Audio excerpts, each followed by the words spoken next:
They called her the Mouse. For 3 weeks, the doctors at Mercy General treated Sarah like she was invisible, or worse, incompetent.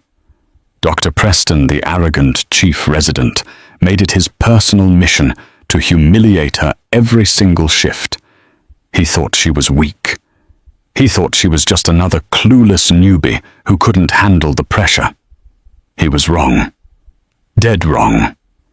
Because when a high-value military transport arrived with a dying Navy SEAL captain, the hospital froze. But the Mouse didn't. And what that captain did when he opened his eyes didn't just silence the room, it ended a career.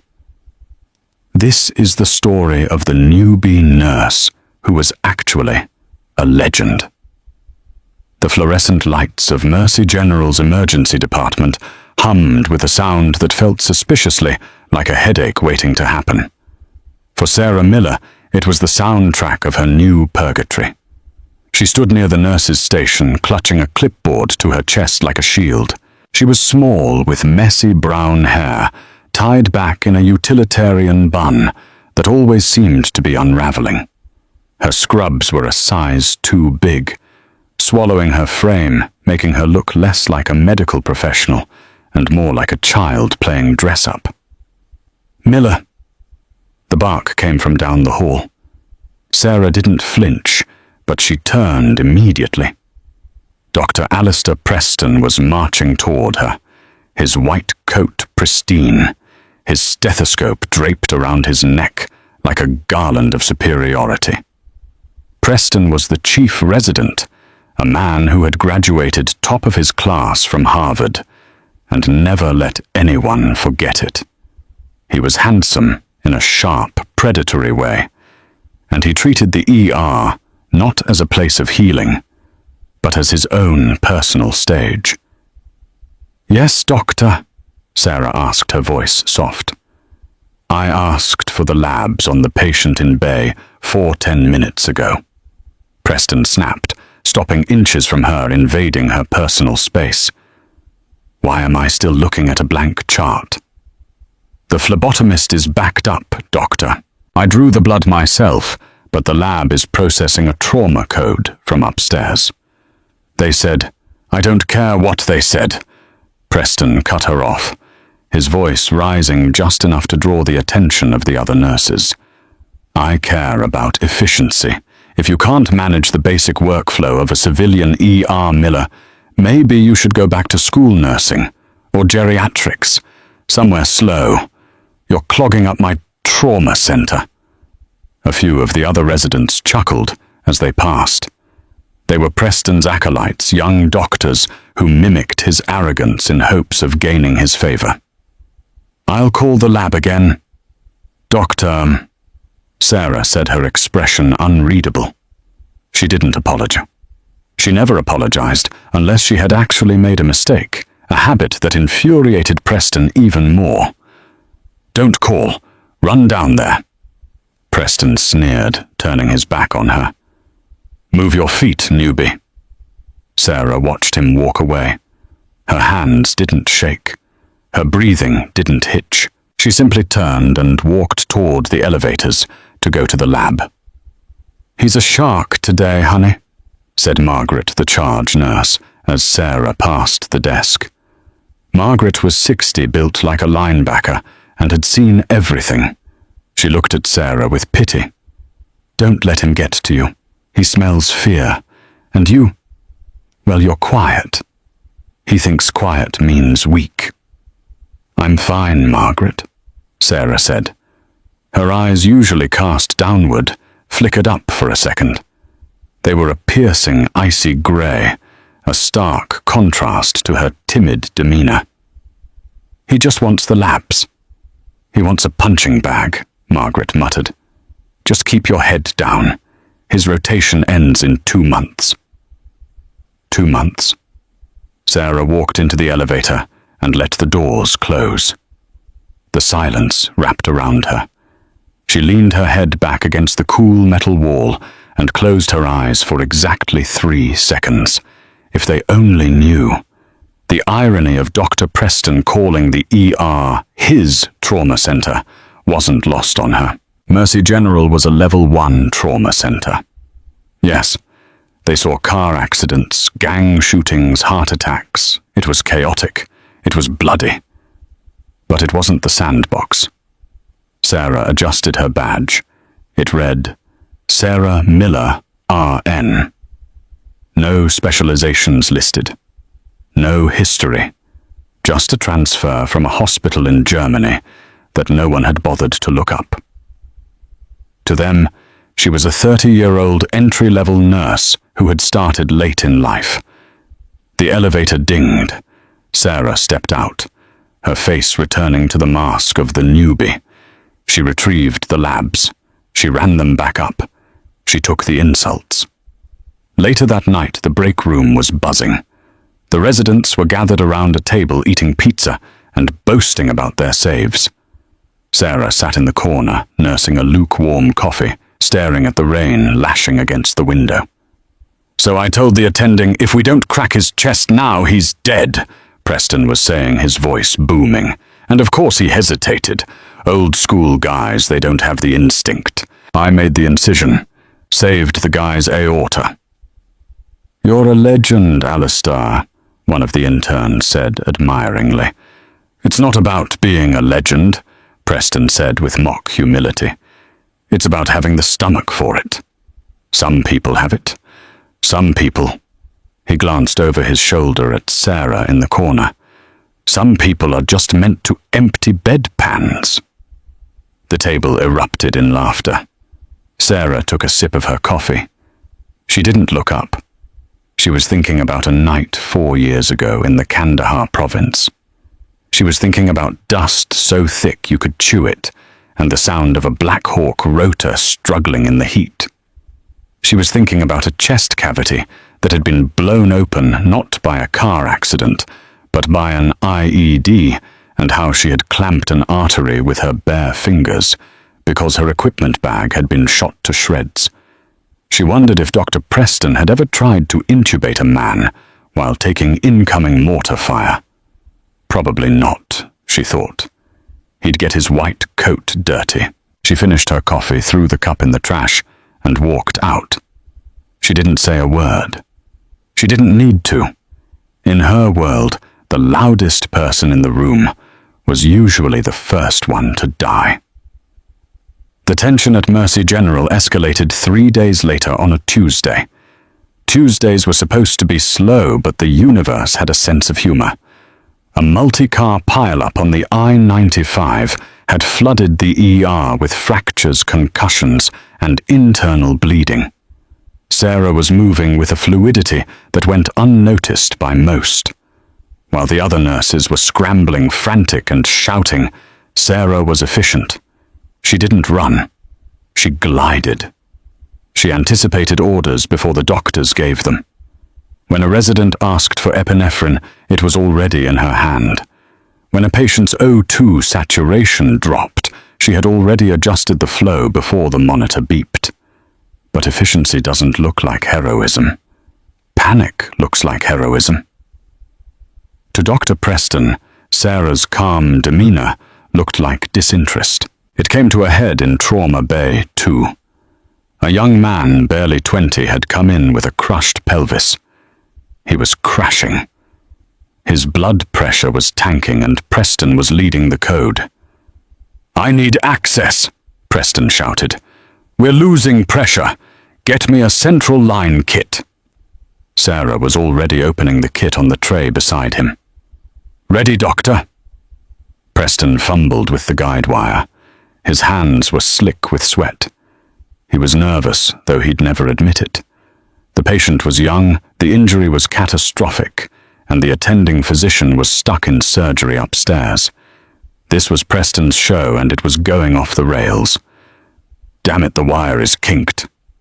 Preston threw the wire onto the floor. "Give me another one faster, Miller." Sarah handed him a new wire instantly. "Patient's pressure is 60/40. He needs blood, doctor." "I know he needs blood. Don't tell me my job." Preston jammed the needle in, missing the vein. Blood sprayed, but not from the line. He'd nicked the skin badly. Damn it. He's too clamped down. I can't get the line. Doctor, Sarah said, her voice dropping an octave, becoming hard. Femoral approach might be faster given the hypovolemia. Preston whipped his head around, his eyes manic. Did I ask for a consult from the nursing staff? I said I'm doing a subclavian. He tried again. He missed again. The monitor began to wail, a flat, discordant tone. V-fib. He's coding, a nurse shouted. Start compressions, Preston yelled. He stepped back, his hands shaking. Get the paddles, charge to 200. The room descended into controlled chaos. Compressions, shock, epinephrine, shock. Sarah was at the head of the bed, managing the airway. She watched Preston. He was unraveling. He was shouting conflicting orders. Stop compressions, no check pulse, no shock again. Finally, after 20 minutes, the attending Dr. Kincaid, no relation to the SEAL, burst into the room. He took one look at the scene, took over, and within 5 minutes they had a rhythm back. The patient was stabilized and wheeled off to surgery. The room fell silent. The floor was covered in wrappers, plastic, and blood. Preston stood by the sink, washing his hands aggressively. He looked up and saw Sarah wiping down the equipment. He needed a scapegoat. He needed to offload the shame of his panic. Miller, he said. His voice was dangerously quiet. Sarah turned. Yes, doctor. In the future, Preston said, walking up to her, looming over her. When I am performing a delicate procedure, you do not distract me with unsolicited advice. Your commentary on the femoral line threw off my concentration. The other nurses in the room froze. Everyone knew that was a lie. Preston had missed because he panicked. I was merely suggesting. You don't suggest, Preston shouted, slamming his hand against the wall next to her head. Sarah didn't blink. She didn't flinch. She just stared at his hand, then at his eyes. You are a nurse, Preston spat. You are here to fetch things and clean things. You are not here to think. You endangered that boy's life with your incompetence. Dr. Preston, Sarah said calmly, the patient survived. Despite you, not because of you. He straightened his coat. I'm writing you up. Insubordination. And get me a coffee. Black. Now. It was the ultimate dismissal. A write-up and a coffee order in the same breath. Sarah looked at him. For a split second, the mouse vanished. Her posture shifted, her shoulders squared. The air around her seemed to drop 10 degrees. She looked at Preston the way a wolf looks at a particularly noisy rabbit. I am not your waitress, Dr. Preston, Sarah said. The room gasped. Preston's face went red. Excuse me. I said... Sarah repeated, her voice steady. I am not your waitress. I will clean this bay. I will chart the vitals, but I will not fetch your coffee. She turned and walked out of the trauma bay, leaving Preston standing there, mouth agape, his face turning a shade of purple that suggested he might need a cardiologist soon. In the hallway, Margaret grabbed Sarah's arm. Her eyes were wide. Sarah, are you insane? He's the chief resident. He can have you fired. Let him try, Sarah said. She was shaking, but not from fear. From adrenaline. The kind she hadn't felt in years. The kind that used to keep her alive. I'm tired of playing the idiot, Margaret. He's going to destroy you, Margaret whispered. He's vindictive. He's a child, Sarah said, and children need to learn boundaries. But Margaret was right about one thing. Preston was vindictive. By the next morning, Sarah found herself assigned to bedpan duty in the geriatric ward, the lowest of the low assignments for an ER nurse. He had pulled strings. He had made calls. He was trying to break her. For 3 days, Sarah cleaned, changed sheets, and dealt with minor ailments far away from the trauma bay. She did it with a smile. She did it with grace. But the hospital was about to wake up. On Friday night, the red phone at the nurses' station rang. The bat phone. It was the dedicated line for incoming major trauma from federal agencies or mass casualty events. Margaret picked it up. She listened for 10 seconds. Her face went pale. She slammed the phone down and hit the panic button on the wall. The alarms blared through the entire hospital. "Code Black!" Margaret screamed, her voice cracking. "We have a Code Black, inbound, ETA, 3 minutes." Preston came running from the doctor's lounge, a half-eaten bagel in his hand. "Code Black. That's military, or high-level government. What's coming in high-value target?" Margaret yelled, grabbing trauma packs. "Gunshot wounds, multiple, massive hemorrhage. Chopper is landing on the roof. Who is the patient?" Preston asked, wiping crumbs from his mouth, his eyes lighting up with the prospect of a high-profile case. Margaret looked at the scribbled note in her hand. "Navy SEAL, Captain Silas Kincaid.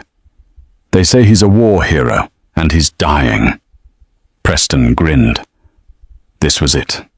The career maker. Prep Trauma 1. "I want the best team in there. Get me Jackson. Get me Torres." "Jackson is out sick," Margaret snapped. "Torres is in surgery." "Then get me anyone who isn't an idiot," Preston yelled. He looked around the frantic ER. His eyes landed on Sarah, who had just walked in from the geriatric ward to drop off files. He sneered. "Not you, Miller. Stay out of my way. Go change a catheter somewhere." Sarah looked at the panic in the room. She heard the thumping of the helicopter rotors vibrating the building glass. She knew that sound. It was the sound of her old life coming to crash into her new one. She ignored Preston. She dropped the files. She walked straight to the supply closet, grabbed a rapid infuser and a specialized trauma kit that usually gathered dust because no one knew how to use the hemostatic gauze properly. "Miller," Preston barked. "I said get lost. You're going to need hands, doctor," Sarah said, tying her hair back tighter. "And right now, I'm the only pair you've got that isn't shaking." The doors to the helipad elevator burst open. 2 men in tactical gear, carrying immense rifles, stepped out first. Behind them, a gurney rushed by paramedics and 2 more military operators. The man on the bed was covered in blood, his chest rising and falling in jagged gasps. "Clear the way," one of the soldiers screamed. "Move or get it moved." Preston stepped forward, throwing his arms out in a welcoming authoritative gesture. "I'm Dr. Preston, Chief Resident. Bring him to Trauma 1. I'll take it from here." The lead soldier, a bearded giant with eyes like flint, looked Preston up and down. "Just keep him alive, Doc, or the whole world burns." Preston swallowed hard. He turned to the gurney. "Let's go." Sarah followed them into Trauma 1. She knew with a sinking feeling in her gut that Preston was out of his depth. She just hoped the captain on the table wouldn't pay the price for it. The atmosphere inside Trauma 1 was not just tense, it was radioactive. The air smelled of copper antiseptic and the sharp, sour tang of men's sweat. Captain Silas Kincaid was a wreck of a human being.